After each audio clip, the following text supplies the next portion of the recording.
Super profit method में अगर goodwill calculate करना है तो उसका फॉर्मूला है actual average profit minus normal profit. अब इसके साथ अगर number of years of purchase multiply करेंगे तो वैल्यू ऑफ गुडविल आ जाएगा।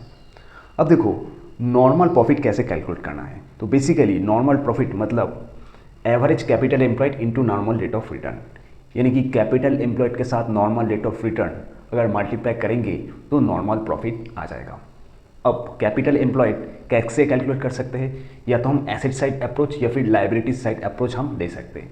एसेट साइड अप्रोच मतलब बैलेंस शीट का एसेट साइड से हम इसको कैलकुलेट कर सकते हैं। फॉर्मूला क्या है, देखिए फॉर्मूला है all asset minus outside liabilities. All asset मतलब एसेट का टोटल ले लेंगे, उसके साथ आउटसाइड लाइबिलिटीज जैसे कि लोन, क्रेडिटर्स, ये सारा चीज़ कर देंगे लेस। लेकिन यहाँ पे ध्यान देना है excluding goodwill, fictitious asset, non trade investment, यानी कि बैलेंस शीट में ऑलरेडी अगर एग्जिस्टिंग गुडविल है या फिर फिक्टिशियस एसेट है जैसे कि प्रीलिमिनरी एक्सपेंसेस या फिर नॉन ट्रेड इन्वेस्टमेंट मतलब जो इन्वेस्टमेंट फॉर एग्जांपल हम शेयर्स में किए हैं टू अर्न डिविडेंड, ये सारा चीज़ हम एसेट से एक्सक्लूड कर देंगे। या फिर लाइबिलिटी साइड से आपको अगर कैलकुलेट करना है कैपिटल एम्प्लॉयड तो क्या करेंगे, देखिए पहले कैपिटल ले लेंगे, यानी कि जितना सारा कैपिटल है वो ऐड करेंगे, उसके साथ जितना सारा रिजर्व दिया हुआ है बैलेंस शीट के लाइबिलिटी साइड में कर देंगे ऐड, और उसके साथ क्या क्या डिडक्ट करेंगे अगर कोई गुडविल ऑलरेडी बैलेंस शीट में है वो। नेक्स्ट फिक्टिशियस एसेट लेस कर देंगे और नॉन ट्रेड इन्वेस्टमेंट कर देंगे लेस, तो आ जाएगा कैपिटल एम्प्लॉयड। एग्जाम्पल के जरिए आइए समझते हैं। तो XYZ enterprise has total asset of 50 lakh, यहाँ पे टोटल एसेट पहले दिया हुआ है। पार्टनर्स कैपिटल दिया हुआ है कितना, 35 लाख। जनरल रिजर्व दिया हुआ है 6 लाख, सिंडिकेटर्स 9 लाख। अब नॉर्मल रेट ऑफ रिटर्न दिया हुआ है 10%, एवरेज प्रॉफिट इज 5 लाख, और number of years of purchase दिया हुआ है 2।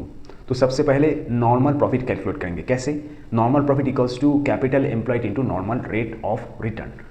उससे पहले कैपिटल एम्प्लॉयड अपने को कैलकुलेट करना पड़ेगा, तो हम एसेट साइड अप्रोच यहाँ पे यूज़ करेंगे, यानी कि टोटल एसेट कितना है, देखो यहाँ पे क्वेश्चन भी दिया हुआ है टोटल एसेट 50 लाख। अब उससे आउटसाइड लायबिलिटी जैसे कि क्रेडिटर्स कर देंगे less, so 50 lakhs minus 9 lakhs equals to 41 lakhs with the capital employed. या फिर लाइबिलिटी साइड अप्रोच अगर आप यूज़ करेंगे तो क्या करेंगे, कैपिटल ले लेंगे 35 लाख, जनरल रिजर्व है 6 लाख, दोनों को ऐड करेंगे तब भी 41 लैक्स आ जाएगा। तो देखो यहाँ पे 41 लैक्स कैपिटल एम्प्लॉय।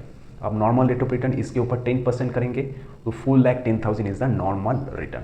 अब चुपचाप सुपर प्रॉफिट कैलकुलेट करना है तो क्या करेंगे, average profit minus normal profit. तो एवरेज प्रॉफिट क्वेश्चन में दिया हुआ है 5 lakh, so 5 lakh minus 4 lakh 10,000 equals to 90,000 is the super profit. इसको हम number of years of purchase यानी कि 2 से कर देंगे multiply, so basically the goodwill will be 1,80,000।